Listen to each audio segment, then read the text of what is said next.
So in this video, we're going to talk about how to complete a quadratic polynomial so that it becomes a perfect square trinomial. So I got to remind you what that is, okay? And these are the preliminaries to a method called completing the square that allows us to solve quadratic equations. Okay, so let's remind ourselves what a perfect square trinomial is. Okay, so these are the trinomials that we get when we square a binomial. Okay, so for example, if I square x plus 5, okay, and I multiply this out, I get x squared plus 10x plus 25, as you know.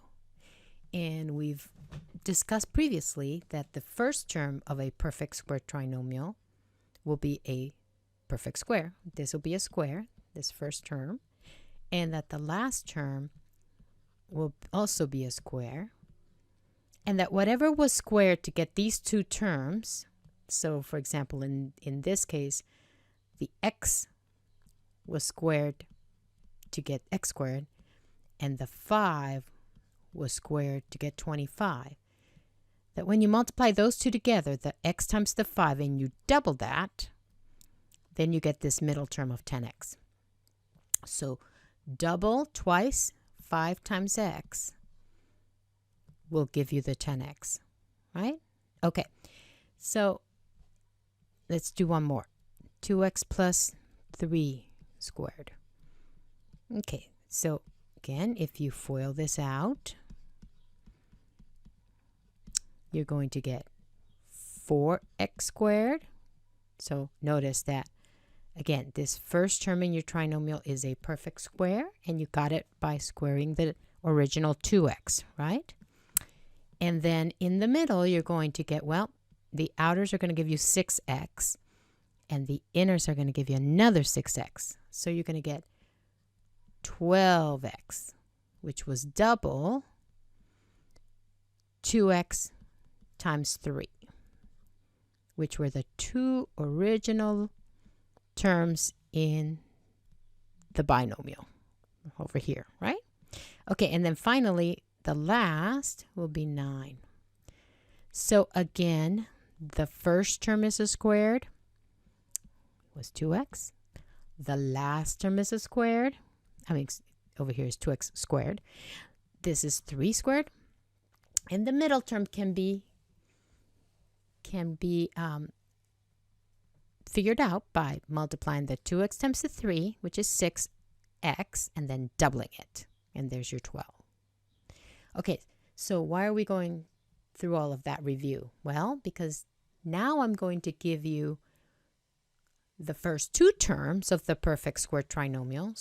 So for example, I might give you the x squared plus 10x, and I want you to come up with a 25, which is the third term that would complete that square. Luckily for us, there is a way to do that. There's a method. So I'm going to show you that method now. Okay. All right, so here's example number 1, which says complete the squared. So notice I'm giving you the x squared minus 12x, which are the first two terms of the perfect square trinomial we want to build, right? And so again, what do you know? Well, this guy is a square, the x squared. What did we square to get that? Okay, x. And then I know that whatever I add here, it's going to have to be a square. Some number squared, right? Perfect square. And that whatever I squared to get this guy times the 2x doubled should give me the negative 12. So first of all, think of what did we double to get a negative 12? Well, we doubled a negative 6x, right? So then that means that here's the x is already there. So that means that this guy must be negative 6 squared. Okay, so how do we get that? So again, this middle term, which you remember that's our b, and let me remind you, ax squared plus bx plus c is our quadratic polynomial in standard form. So the coefficient of the x term, we're calling that the b. Well, we know that this guy is double what we multiplied from these two, right? The double of what was in the binomial when we squared it.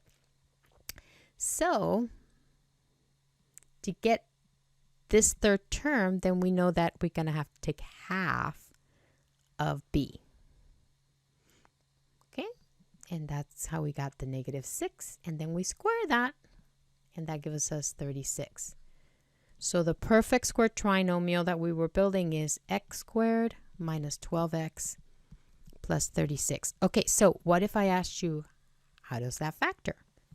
Then which binomial did you square to get the perfect square trinomial? And if you said x minus 6, then you're right. Okay, look at the next one. So this next one is a binomial z squared plus 13z. And again, we are looking for the last term, the constant, right? The c, right? Because remember, it's ax squared plus bx plus c. So we're looking for what would make this guy, what could we add here so that this trinomial would be a perfect square? Okay, so we're going to take the same idea as we did last time. All right, and last time we knew that this middle term, this b, was double what we needed, right? So this is what we're going to do. We're going to take half of the 13. Okay, so we're going to take 13 over 2, because that's half of 13, right? And then we're going to square that just the way we did over here with this negative 6, right? We squared that to get the 36. Well, here we're going to square 13 over 2. And so that gives us 169 over 4. And that's our c. That's what's missing here. So the perfect square would be z squared plus 13z. And then our constant term would be 169 fourths. And how would that factor? Well, z plus, and then whatever, remember, whatever we squared to get 169 fourths is what goes here. So that would be 13 over 2. See what I mean? Okay, so I'm coming up to this box because that's what this box tells you to do. It says, to complete the square of x squared plus bx. So notice that we have a plain x squared here, that there's no, that the leading coefficient of x squared is 1. A equals 1. Because if you think that it might be a little bit harder if there's an a here, then you're right. And we're going to be doing that later, okay? But when this leading coefficient is 1, then we are to complete the square, to form the perfect square trinomial, we are going to look at b. And what we're going to do, okay, so we're going to look at b. And what we're going to do is we're going to take half of that middle coefficient, half of b, and then we're going to square that, and that's going to be our, that's what's going to come here. It'll be our constant. See what I mean? And then how will it factor? X plus b over 2 squared. So whatever we squared to get the x squared, which was x, goes here. And whatever we squared to get the last term goes here, the b over 2, half of b. Okay, I know this can be hard if you've never seen it before, but trust me, you're going to get it. Okay, let's look at the number 3 here. Okay, number 3 has t squared plus 19 over 14t. So this looks really complicated, doesn't it? But we're going to form a perfect square trinomial, except now we have a way to do that, right? So this leading coefficient is 1. So that means that this is our b. So b is 19 over 14. And that we're going to take half of that. So now I just want to remind you, how do we take half of a fraction? We multiply times a half. That's what we do. Half of b is half times 19 over 14. Okay, and then how do we multiply fractions? We multiply straight across. So 19 over 28. Okay, so that's half of b squared. And then half of b. Sorry, we haven't squared it yet. And then we would square that as our final term of the trinomial. So we would add 19 over 28 squared. Whatever that is, let's look it up. So those would be what? 361 over 784. So the perfect square that you've just put together is t squared plus 19 14t plus 361 over 784, which factors as t plus, and then what did we just square to get that 361 over 784? That 19/28. That's what goes in the factored form, okay? Just want you to, if you make that connection now, it will be really helpful. Okay, here's the last one for this video. T squared plus 18/7 t. Okay, again, this coefficient is 1t, so that means we're going to look at just that. That's our b. So b equals 18/7, and we need half of b.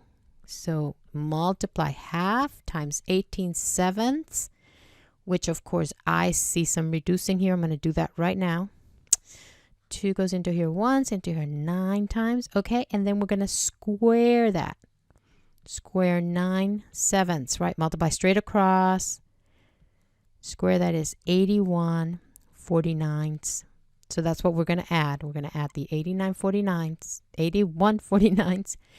And our new perfect square is trinomial is t squared plus 18/7 t plus 81/49.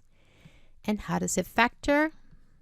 It factors as t plus whatever you squared to get 81/49, which is 9/7. That's what goes right there.